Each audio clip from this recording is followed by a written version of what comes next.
राधा स्वामी सहाय राधा। ये है कि सत्संग के समान दूसरी चीज नहीं। सत्संग करना चाहो तो वशिष्ठ मुनि अपने समय के बहुत बड़े मुनि, और विश्वामित्र भी उनसे कम नहीं थे। तो सत्संग की और तप की जब आपस में तुलना करने लगे, वशिष्ठ जी सत्संग करते थे और वो तप करते थे। वो तप की महिमा तप बड़ा है, वशिष्ठ जी कहते थे सत्संग बड़ा। अब इस चीज का फैसला कौन करे? वो तो दोनों फैसला कर नहीं सकते थे। वो अपने सत्संग को बड़ा मानते थे, वो अपने तप को मानते थे। विश्वामित्र जी तप करने वाले के अंदर अहंकार आता है, अहंकारी हो गए। वो मानते ही नहीं थे किसी प्रकार से, बल्कि उन्होंने वशिष्ठ जी के प्रति एक प्रकार की दुश्मनी बना दी।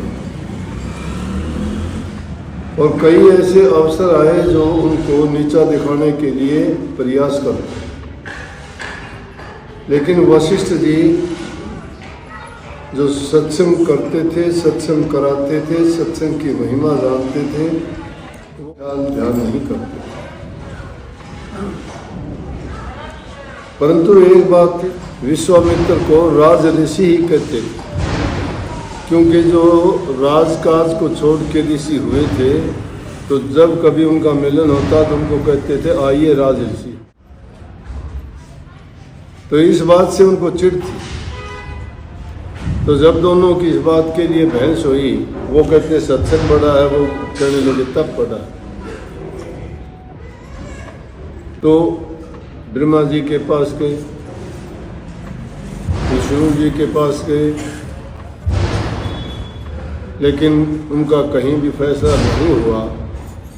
तो सब ने इशारा एक ही किया कि आप शेषनाग के पास जाए, वो आपका फैसला कर।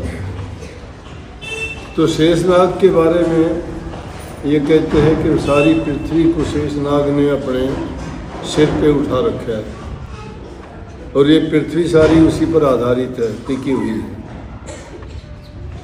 जब दोनों को आते देख के शेषनाग जी को भी बड़ा आश्चर्य सा हुआ कि आज कोई ना कोई समस्या है। शेषनाग जी को जाके दोनों कहने लगे कि आपके पास हम एक फैसला कराने के लिए आए। अब वो भी जानते थे कि अगर मैं वशिष्ठ जी को बड़ा बताऊंगा, सत्संग को बड़ा बताऊंगा तो ये बुरा मानेगा। तप को बड़ा कैसे बताऊं, सत्संग बड़ा होता है। तो कहने लगे अच्छा आपका फैसला तो मैं करूंगा, लेकिन आप देखते नहीं हो पृथ्वी का सारा भार मेरे सिर पर टिका हुआ है, और इतना भार होते हुए कोई क्या फैसला कर सकता है। आप कृपा करके थोड़े समय के लिए इस पृथ्वी को धारण कीजिए, अपने सिर पर रखिए,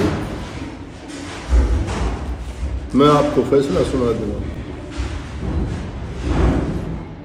तो सबसे पहले विश्वामित्र, अहंकारी इंसान रुकता नहीं है, क्यों अहंकार उसको टिकने नहीं देता, तो दिखा देगा अपना अहंकार, फटाफट उठता।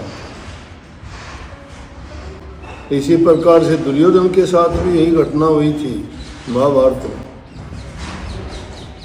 श्री कृष्ण जी लेटे हुए थे, और उसी टाइम वहाँ पे दुर्योधन भी चले गए और युधिष्ठिर भी चले गए। दोनों वहाँ पहुँचे तो कहने लगे ये अहंकार के लिए कह रहा हूँ मैं। अब ईमान या अहंकार का हो इंसान बहुत जल्दी तुनक मिजाजी करता है, बहुत जल्दी बोलना शुरू कर देता है, किसी की सुनना भी नहीं चाहता, अपने को सर्वोपरि मानता है।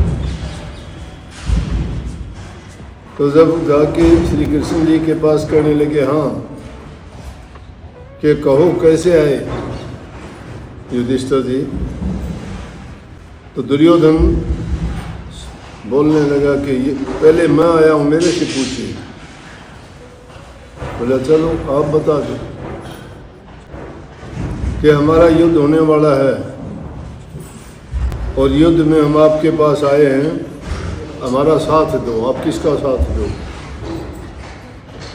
उनको लिए दोनों बराबर थे। कहने लगे कि आपके पास दो विकल्प हैं, एक तरफ तो मैं हूं अकेला और एक तरफ है मेरी सेना। किसको क्या चाहिए आप फैसला करके आप बता दो। बोला पहले मुझे चॉइस होनी चाहिए, मेरा अब अधिकार है, मैं पहले आया। हाँ बोला कि आपका अधिकार है, आप बोलिए। दुर्योधन ने सोचा इसे एक अकेले का क्या करूँगा, ये क्या युद्ध करेगा, पूरी सेना ले लेता हूँ। बोला मुझे तो आपकी सेना चाहिए। बोले जा हो गया। इसलिए आदमी जो धैर्य रखता है,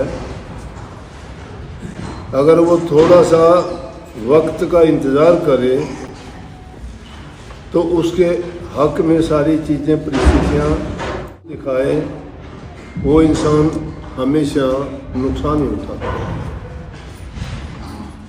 धीरज और धर्म, ये दोनों चीजें विपत्ति काल में ही परखी जाती हैं। विपत्ति काल जब आता है तो आदमी का धैर्य परखा जाता है, कितना धैर्य वो रखता है। और ऐसे ही वक्त में धर्म का बारे में देखा जाता है, वो धर्म का कहाँ तक पालन करता है। इस प्रकार से धर्म का पालन मर्यादा पुरुषोत्तम श्री रामचंद्र जी ने करके दिखा दिया। राजगद्दी मिलने की बजाय 14 वर्ष का वनवास मिला, उन्होंने वो स्वीकार कर दिया। धर्म निभाया क्योंकि पिता की आज्ञा थी, पिता के हुक्म की पालना की, उन्होंने कष्ट की ओर नहीं देखा। 14 वर्ष का वनवास स्वीकार कर लिया क्योंकि पिता का हुक्म था, धर्म की परीक्षा हुई। तो ये तो बात थी अभिमान की। अब उसको बड़ा अभिमान था, जाके कहने लगा कि हाँ मुझे तो पृथ्वी, क्या बात है। बोले कि मैं अपने तप के बल से चाहता हूं कि पृथ्वी यहाँ रुक जाए। अब पृथ्वी को लेके और पृथ्वी रुकी नहीं। बोला क्या करते हो, ये पृथ्वी नीचे की ओर जा रही है, रुकी नहीं। बोला कि मैं जितनी जिंदगी में जितना तप किया सारा देता हूँ, पृथ्वी रुक जाए, नहीं रुकी। बोला जी मेरे से नहीं रुकती। शेषनाग जी ने ले ली और लेके कहने लगे वशिष्ठ जी आप आइए। जब वशिष्ठ जी ने ली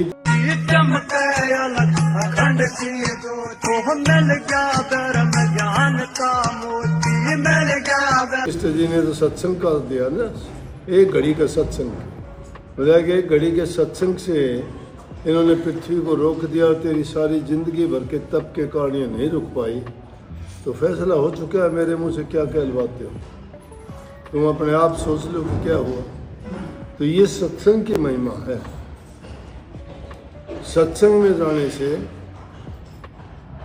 सत्संग को अपनाने से, उपदेश आदेश शिक्षा को मान के अपने जीवन को उसके अनुसार ढालने से इंसान का जीवन बदल जाता है, उसके जन्म जन्मांतर के कोटि पाप कट जाते हैं।